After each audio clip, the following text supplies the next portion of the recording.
Alright, let's do this properly. Infamous Second Son. This game gives you 4 completely different powers and each one changes how you essentially play the game. So today I'm breaking down what each power actually does, how it feels and then placing it in a tier list. And yeah, we're also going to be ranking all the side missions of this game. Let's start with the powers. Let's start with everyone's favorite neon power. At least my favorite neon power. This is because the game really opens up once you get the neon powers. Momentum wise, you get light speed. You can literally turn into energy. You can run across buildings, wall run with endless speed once you unlock the skill, of course.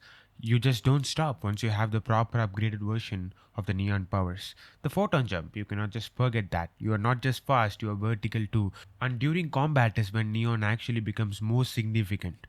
Neon Beam is your main attack, but once you have the rapid refire upgrade, it becomes super smooth and fast. Then you unlock Laser Insight. This is huge. You can target weak points, headshot take enemies out, leg shots subdue them. And with Laser Focus, you can slow down time. So essentially, you are basically controlling the entire fight with Neon Power. And that's not all, you also get Stasis Bubble. Throw it, enemies freeze mid-air and you just line up perfect shots. And finally, you also have Radiant Sweep, the Neon Karma Bomb. One activation and everything around you is just rest in peace. So, now, when you combine all of this speed, precision, control, and powerful Karma Bomb, Neon gives you the best overall gameplay experience according to me. It rewards skill, it feels smooth, and it never gets boring. So, yeah, Neon goes straight to S tier. Now let's talk about video. This one is all about creativity and style. Movement wise, you get a video search. Basically, digital wings that let you fly across the city. You can chain that with double air search and signal boost so traversal feels really fluid. Then there is option to go invisible.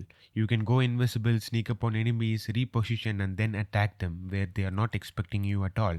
And on top of all of these, you can summon angels or demons to fight for you.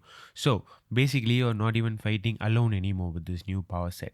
Your main attack, Video Torrent, is more of a continuous team, making it great in order to use and feel. And Bloodthirsty Blades give you heavy burst damage too if you want. And of course, you also get Hellfire Swarm, the Video Karma Bomb. Again, mass destruction clears everything instantly. So the video powers have mobility, ability, two rhyming words, apart from that summons and strong karma bomb. But the actual problem is it lacks precision. It feels a bit chaotic compared to Neon where Neon was just so smooth for me. You're doing a lot but not always with control level of thing. So this goes straight to A tier. Really fun, but it is not as refined as Neon, and you don't have a continuous flying power. Even though the flying thing is far more faster than what you have with Neon, Neon offers an option of continuous momentum, which is far greater, and I could take it any day over the game powers. Now let's go back to the smoke, the starting power. Momentum wise, you get smoke dash, wind dash, car boost, etc. So traversal is actually decent, especially early game. Combat wise, you get smoke shot. With upgrades like sulfur headshots, you can subdue enemies easily.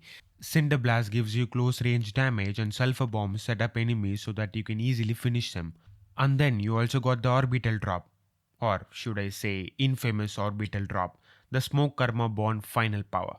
This is a big area damage power that clears group easily, same as the other ones. So, Smoke is actually well rounded. It has movement, combat, and karma bomb. But the problem is, it never really evolves beyond the point of being good enough. Once you unlock Neon or video powers, this one feels really outdated. Smoke doesn't have the same depth or satisfaction as the powers that you later on gain in the game. So, Smoke goes into the B tier. Solid, but can be easily replaceable once you progress in the story. And finally, we get to the concrete. Now on paper, this is the strongest power. Infamous gives us concrete sharple, concrete barrage, ground smash, all these very hitting hard powers. You even take reduced damage with the strength of stone. And yes, you got a boulder dash and some vertical movements too. This is clearly designed to be powerful. But the problem is, or I would say the biggest issue is, concrete has no karma bomb. Every other power, neon, video, smoke, has a final super ability. This gives us some reason to keep using that in a way that we use to build up a streak to finally take down all of the enemies at once. But here in concrete, this is clearly missing, and this one move just wipes everything clear. This makes it feel incomplete. On top of that, there is no real speed, no smooth flow, no creativity like video, no precision like Neon. It just feels heavy. So yeah, even though it is strong, it lacks variety, lacks fun, and even lacks a final super ability as mentioned before, and that's a big deal for me. So I'm putting this in the C tier. Powerful, but easily the least enjoyable if you ask me. If you have a different opinion, let me know. Apart from this, moving on from the power list, now let's talk about the side missions of the infamous Second Son. First, we have the Kill the Secret Agent. This is easily the best side mission if you ask me. You get a photo, you have to identify the target in the crowd, and if you mess up, they run, they fight back, things get intense. In most cases, they just run on you. All you have to do is hit them once. But sometimes DUP gets in the way. It's somewhat challenging when compared to the all baseless side missions. So I am forced to put this in the S tier, but still, if you are planning to compare the side missions to any other game, any other modern game or a big AAA game, the side missions of Infamous Second Son is just pure trash. But still, just for the sake of video purposes, we'll keep this on the A tier. This is because I feel like you guys will never forgive me if I place this side mission on the S tier, because none of the side missions on the Infamous Second Son belongs to the S tier, to be honest. Apart from the super original side missions of taking down DUP command centers. I know this is a pretty generic side activity that you get in most games, but still, I'm gonna place this on the S tier.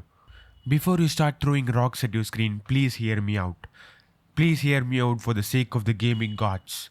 I'm just placing this DUP command center in the S tier because of my personal taste. As far as I can remember, every game that's offered us an ability to take down enemy camps, I've loved it. Starting from the Far Cry days to Assassin's Creed to Ghost of Tsushima to here, the DUP command center is a literal rescreen of an outpost, but still, I for some reason will keep loving that, digging that, so that's just me. So I'm placing this on the S tier, please forgive me. Let's move on quickly.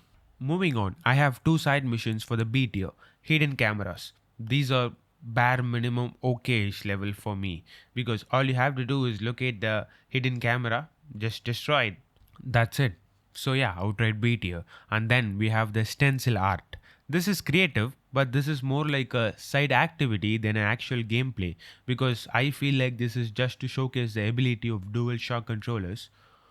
But apart from that, nothing creative or nothing fun in a gameplay perspective. So B tier it is. Then on the C tier, I also have something, few side quests that are very freaking repetitive. I'll mention all of them at the same time. Tracking drones, jamming towers, security cameras. This is where the game gets repetitive. You're basically doing the same things over and over again for each district. So I'm putting all of these in the C tier.